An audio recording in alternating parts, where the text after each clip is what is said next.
Dieu, Père, Fils et Saint-Esprit. Amen.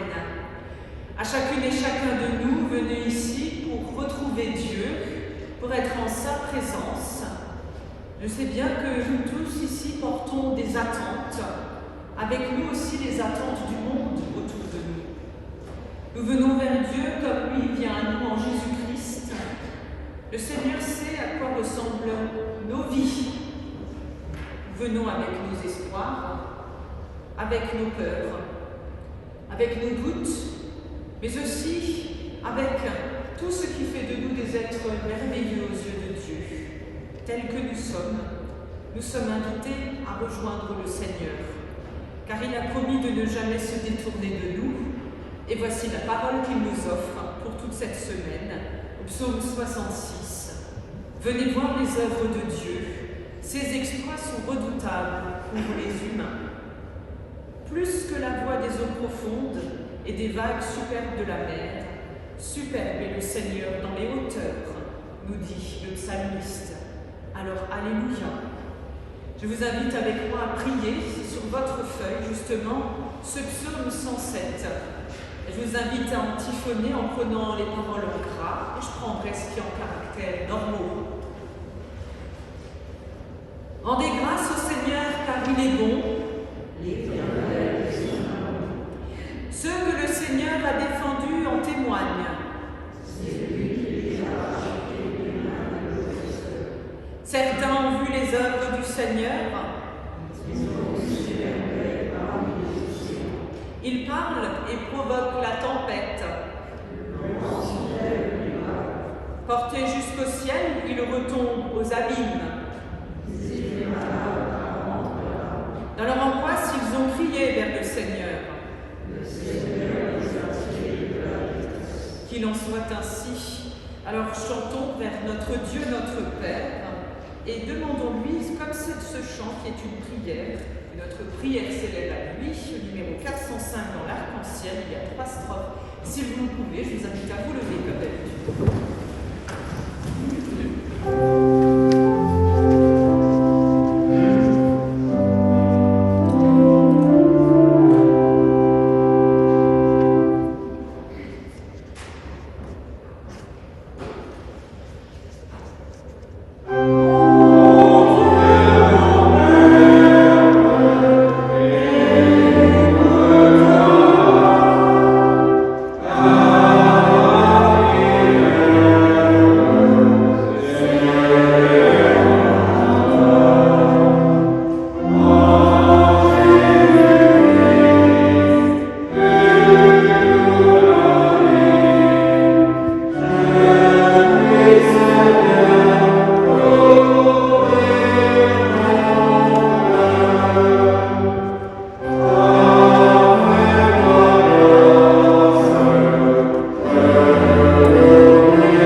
Dieu d'amour, c'est souvent loin de toi que nous cherchons notre bonheur. Change notre cœur et accorde-nous la grâce d'une vie renouvelée. Par la puissance du Saint-Esprit, Seigneur, écoute et prends pitié, qui vit et l'exauce.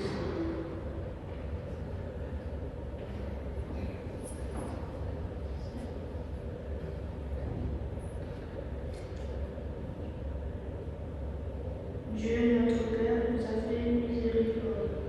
En Jésus-Christ, il vous pardonne votre péché. Par la parole du Seigneur, mes bontés ne sont pas épuisées, mes compassions ne sont pas achevées.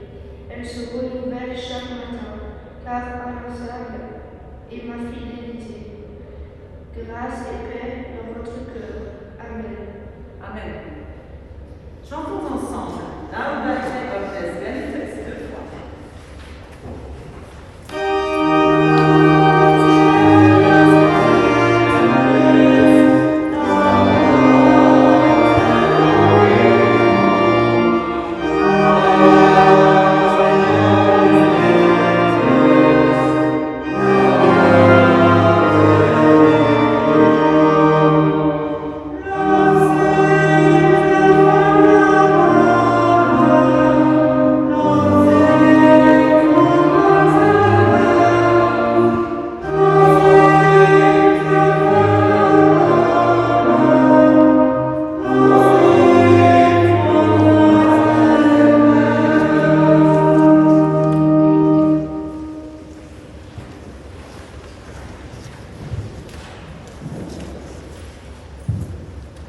Sœurs et frères en Christ, vous avez entendu d'ores et déjà plusieurs mots. Alors dès le début de ce temps de culte, si je vous dis le mot mer, océan, aujourd'hui il est question d'eau. Alors pas seulement de l'eau qui va nous rafraîchir, mais vous allez l'entendre à la lecture biblique de l'évangile de ce dimanche, qu'il sera question d'une eau qui fait peur, d'une eau qui peut faire sombrer. Je reste énigmatique, car quand vous entendrez ce texte d'évangile, vous direz, mais bien sûr.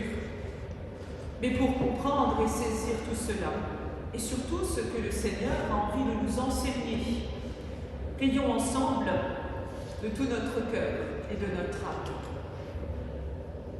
Seigneur, tu as envoyé ton Fils Jésus-Christ pour nous guider, pour guérir les malades, libérer tous les opprimés.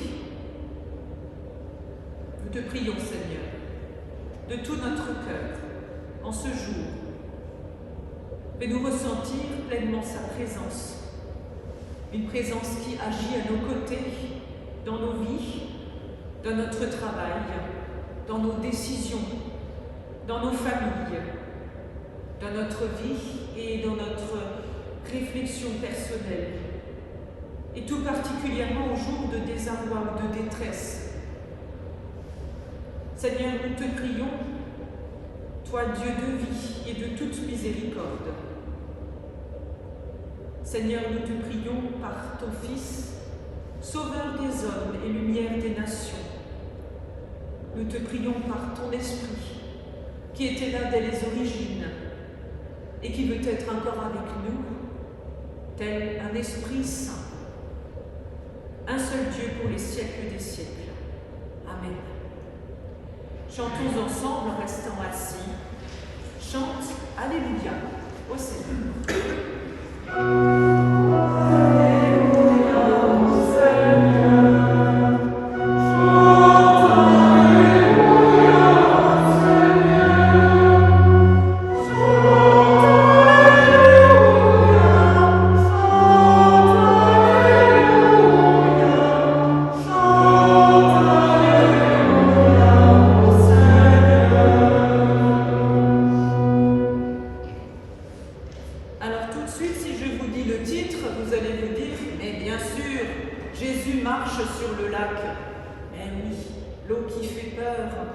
Dans l'évangile de Matthieu, au chapitre 14, à partir du verset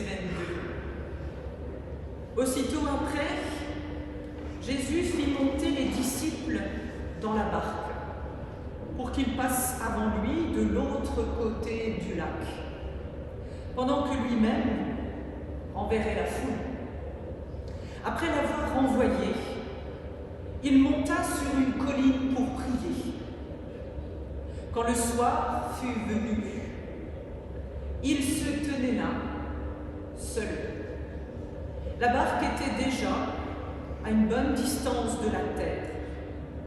Elle était battue par les vagues, car le vent soufflait contre elle. Tard dans la nuit, Jésus se dirigea vers ses disciples en marchant sur l'eau. Quand ils le virent marcher sur l'eau, ils furent terrifiés et ils dirent « C'est un fantôme ». Et ils poussèrent des cris de frayeur. Mais aussitôt, Jésus leur parla. « Courage, leur dit-il, c'est moi, n'ayez pas peur. » Pierre prit alors la parole et lui dit « Seigneur, si c'est bien toi, ordonne que j'aille vers toi sur l'eau. » « Viens, répondit Jésus. Pierre sortit de la barque et se mit à marcher sur l'eau pour aller à Jésus. Mais quand il remarqua la violence du vent, il prit peur. Il commença alors à s'enfoncer dans l'eau et il s'écria « Seigneur, sauve-moi !» Aussitôt Jésus étendit la main et le saisit en lui disant « Comme ta confiance est faible, pourquoi as-tu lutté ?» Ils montèrent tous les deux dans la barque et le vent tomba. Alors les disciples qui étaient dans la barque se mirent à genoux devant Jésus et dirent « Tu es vraiment le Fils de Dieu. » Grâce soit rendue à Dieu pour sa parole, qu'elle nous éclaire et qu'elle nous habite. Amen. Que le Seigneur soit là au cœur de nos vies, c'est ce que nous voulons chanter par ce cantique numéro 614 dans l'Arc-en-Ciel, un cantique bien connu de nos assemblées, qui nous redit la présence du Seigneur comme une confession de foi, au cœur de nos tendresses, de nos promesses et de nos tempêtes. Le Seigneur Jésus-Christ est avec nous. Chantons ensemble, je vous invite à vous lever.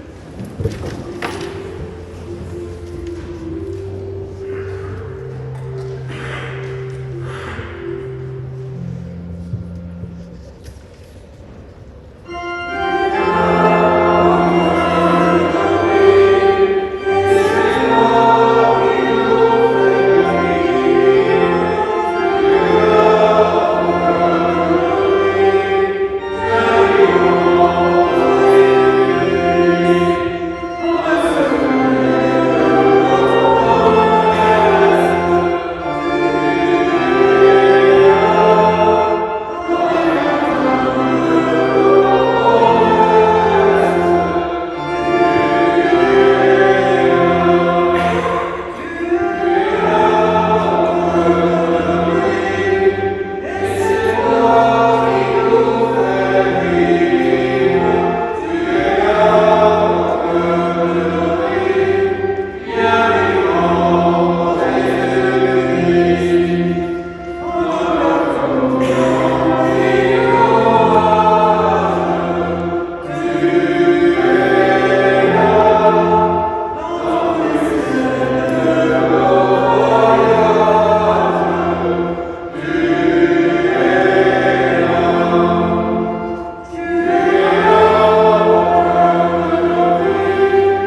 pour écouter le silence, pour se poser, réfléchir, penser et méditer. Pensez à cette dernière fois où vous avez pu prendre du temps pour vous poser, vous fermer les yeux, vous mettre dans un endroit isolé. Se rendre seul dans un endroit isolé, tel était le souhait de Jésus. Il avait besoin de ça. Se retrouver seul pour intérioriser une bien triste nouvelle.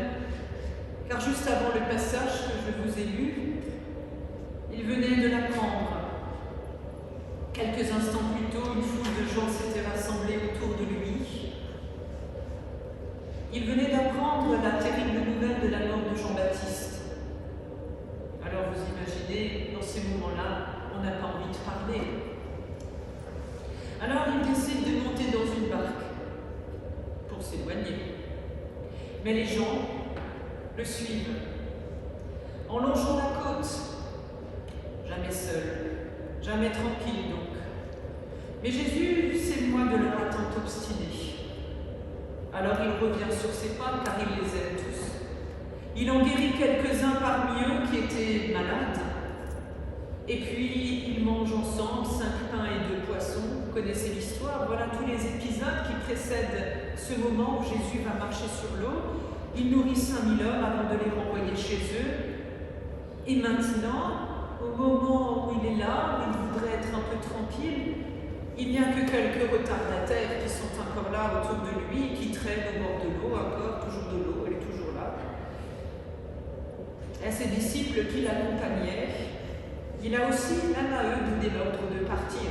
C'est vous dire qu'il avait vraiment besoin de prendre un peu du temps pour lui.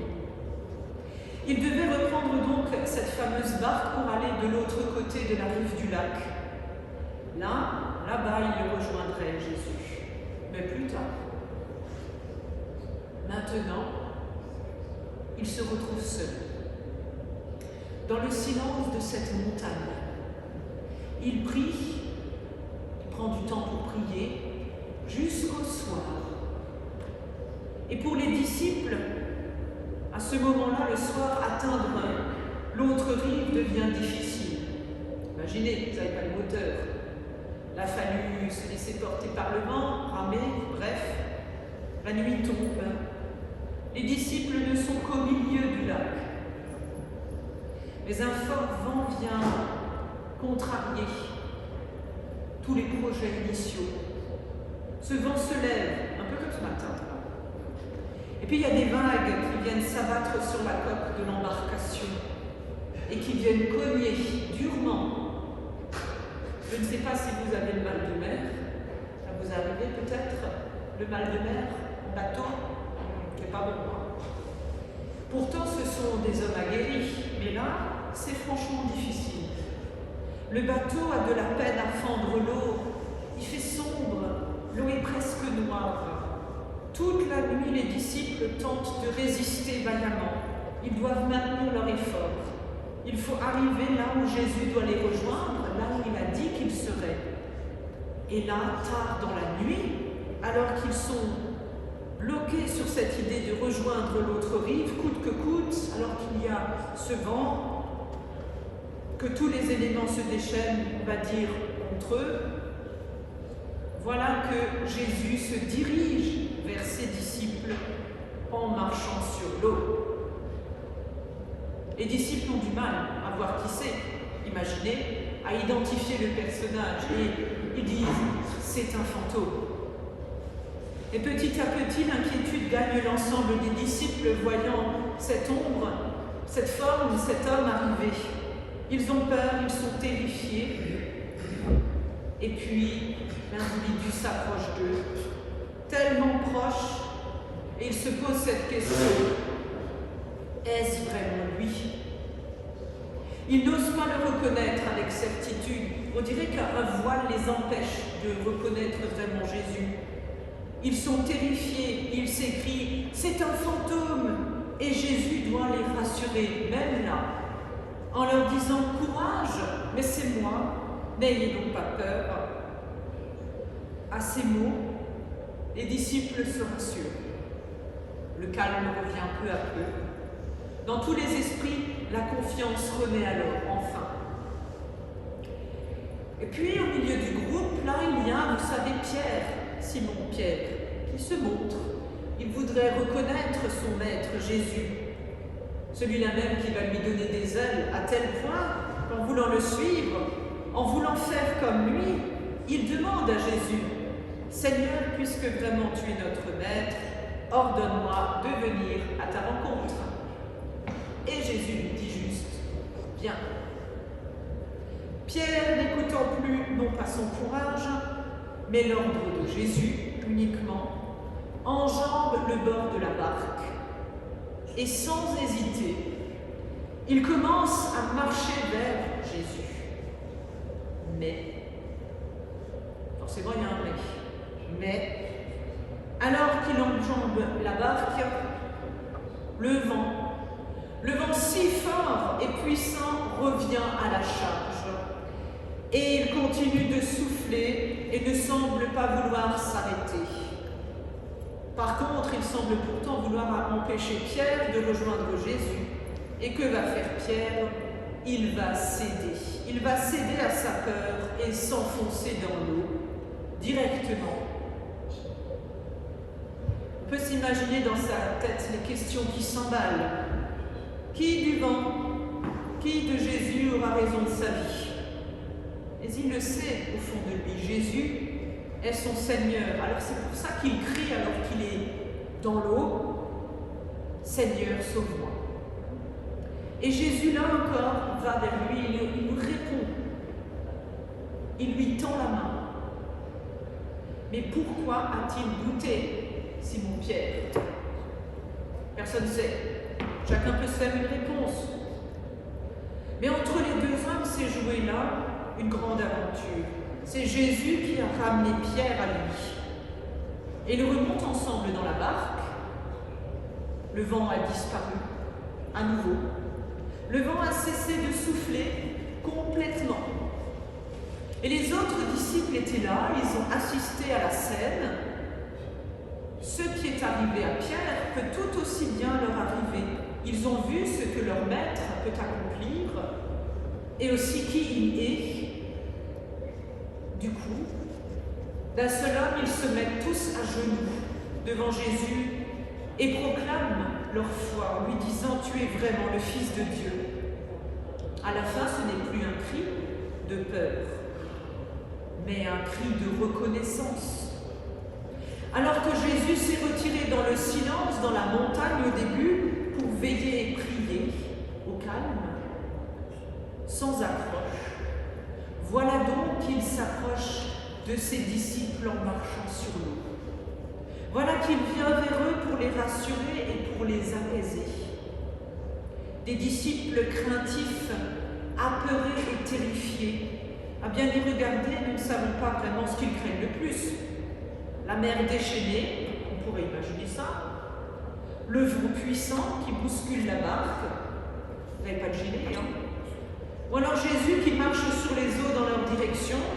Ou bien les trois choses combinées, on va le dire, c'est flippant, imaginez.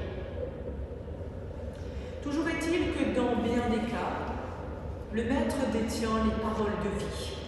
Courage, c'est moi, n'ayez pas peur. Vous savez, le Dieu de la Bible est le seul qui puisse, on va dire, interpeller ses fidèles de la sorte. Normalement, dans la Bible, on a souvent énuméré les choses en disant l'homme a la crainte de Dieu. Il craint, il doit craindre Dieu. Mais ce Dieu qui vient quand on l'appelle et même quand on ne l'appelle pas, quand on s'enfonce dans l'eau noire, dans les obscurités de la vie, dans les épreuves, ce Dieu qui vient quand personne n'y croit et qui dit seulement « c'est moi ». N'ayez pas peur. Et nous, tant de fois, comme les disciples, nous doutons, nous ne croyons pas. Nous avons franchement du mal à croire aux miracles dans nos vies qui arrivent. Et il y en a beaucoup pourtant. Mais nous préférons remuer le couteau dans la plaie en regardant ce qui ne va pas. Et nous continuons à demander que Dieu exauce nos prières sans voir qu'il les exauce comme lui le veut, à sa volonté, et non la nôtre. Continuons à adresser nos demandes à Dieu pour qu'il vienne changer le cours de nos vies, parce que ça ne nous satisfait pas, parce que ça ne convient pas à nos désirs. Et puis lorsqu'il est là, présent à nos côtés, lorsqu'il se montre à nous de manière surprenante dans nos vies, eh bien nous avons peur, nous doutons. Est-ce vraiment lui? Non, non, c'est une vue de l'esprit, ce n'est pas Dieu. Eh bien nous voilà tout simplement à la place de Pierre dans nos vies, Simon Pierre, car nous aimerions, je crois, non, être un peu comme Jésus, pouvoir marcher sur l'eau, pouvoir nourrir 5000 hommes, 5000 personnes avec 5 pains, 2 poissons, guérir des malades, accomplir des miracles et des prodiges. Qui n'en a pas rêvé une fois de pouvoir soulager l'autre?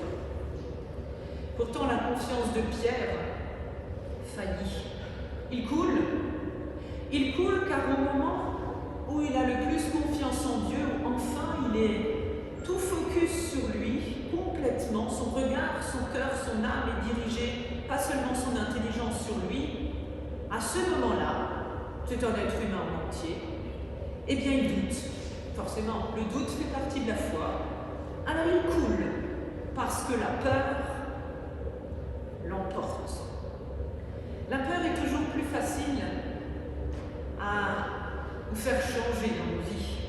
Et oui, souvent du mauvais côté. C'est par peur qu'on refuse l'autre. C'est par peur qu'on haït l'autre. C'est par peur qu'on en vient à haïr, mais aussi à cracher sur les autres. C'est par peur aussi parce qu'on ne connaît pas, et vous le savez, l'ignorance, la peur, la haine, la guerre. Ça n'est pas si loin de nous. Et nous sommes confrontés en cette période plus que jamais préélectorale à entendre des discours de peur pour faire peur aux gens. Peur des autres, peur des migrants, peur de l'autre qui n'est pas comme moi, peur de tout. Franchement, ils n'ont pas d'autre discours. Vous ne croyez pas qu'on a autre chose à entendre en ce moment? Non, ça fait 2 ans. 2 ans qu'on vit aussi avec la peur pour nous, avec un virus. On va arrêter de se le cacher. Faut-il le dire à ceux qui sont loin de nous, qui s'éloignent de la réalité du monde? Le Seigneur ne s'éloigne pas des autres. Il ne s'éloigne pas de celui qui l'appelle à l'aide. Qui, peu importe qui il est, peu importe même si dans sa détresse, il ne pense pas à Dieu. Le Seigneur est là, pour tous ceux qui coulent, pour tous ceux qui ont peur. Bien sûr, nous ne pouvons pas nous sauver nous-mêmes, même si certains l'imaginent beaucoup aujourd'hui, en croyant qu'un sauveur ou une sauveuse peut tout changer. Le Seigneur réalise à travers Jésus-Christ bien plus que nos besoins qui sont enfin réalisés. Sans lui, nous ne pouvons rien faire. Sans lui, nous ne pouvons rien réaliser. Et je crois que c'est une vraie leçon d'humilité que Pierre reçoit. Lui qui était, on le sait, après tous ces événements, galvanisé par la foi. Imaginez, son maître vient de nourrir des gens, son maître vient de sauver des gens, il vient de guérir plein de gens. Alors il est heureux, il est happy, il est bien. Et un petit truc vient tout bousculer, ce foutu truc qui s'appelle la peur. C'est vrai, Jésus a bien raison de dire comme ta confiance est faible. Comme ta confiance est faible. Combien de fois ne sommes-nous pas dans cette même situation toutes les fois où nous nous tournons vers Dieu que lorsque nous sommes seulement au fond du gouffre? Toutes les fois où nous crions vers lui dans nos détresses, nous avons raison, vous avez raison, il le faut. Mais nous arrive-t-il de penser aussi à toutes ces autres fois où nous avons laissé Dieu de côté dans nos vies? Toutes ces fois où nous avons pris du temps pour juste remercier Dieu, parce qu'aujourd'hui on a survécu à la journée, parce que des fois les journées sont interminables, ou les situations, ou parce qu'on sort d'une maladie, ou parce qu'on a échappé au Covid, pour l'instant, comme on dit, on touche du bois et on continue.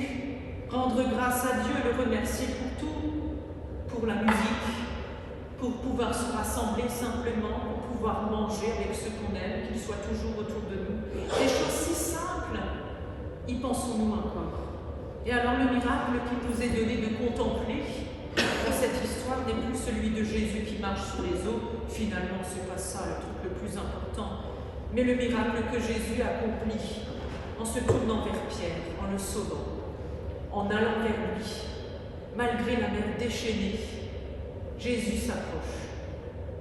Alors au moment où nous aurions cette tentation de trébucher vers la peur, dans nos choix, dans nos réflexions, mais également aussi et surtout au moment où nous avons l'impression que nous perdons pied, que nous coulons comme Pierre, il est toujours et à n'importe quel moment possible de pouvoir crier à Dieu « Seigneur, sauve-moi ». Luther l'a fait. Il l'a fait tant de fois. Ainsi, l'essentiel est de voir dans cette main tendue vers chacun de nous, de pouvoir toujours s'y agripper, la saisir, car c'est un Père qui veut toujours nous tirer vers le haut, jamais vers le bas. Et lorsque tout va mal, et si dans le quotidien des choses foutent le camp, comme on dit, et qu'on ne voit plus le bout, rappelons-nous cette parole. N'ayez pas peur, c'est moi. N'ayez pas peur, c'est moi. Courage, nous dit Jésus. Courage. Amen.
Seigneur notre Dieu, apprends-nous à prier, les yeux ouverts sur notre monde et les mains ouvertes pour t'apporter et te remercier.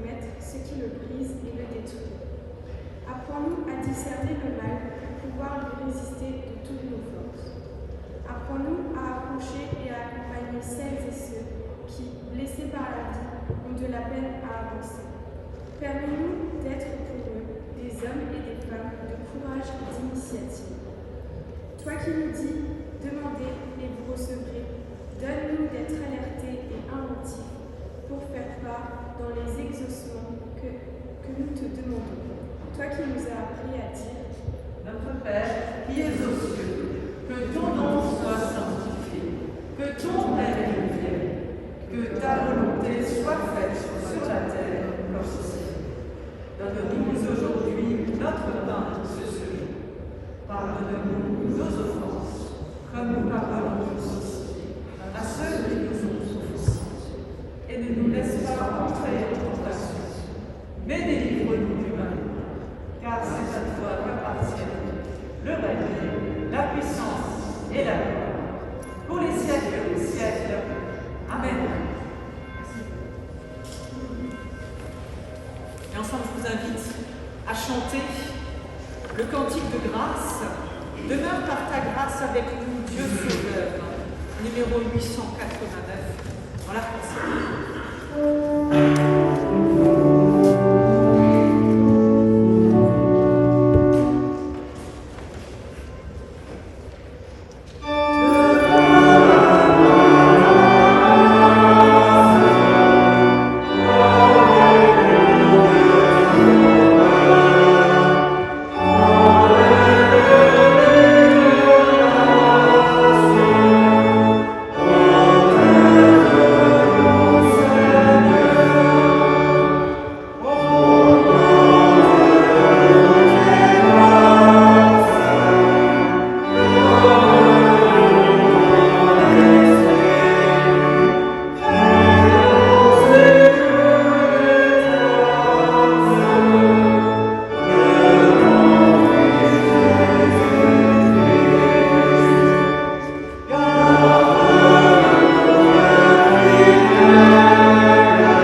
Exploits sont redoutables pour tous les humains.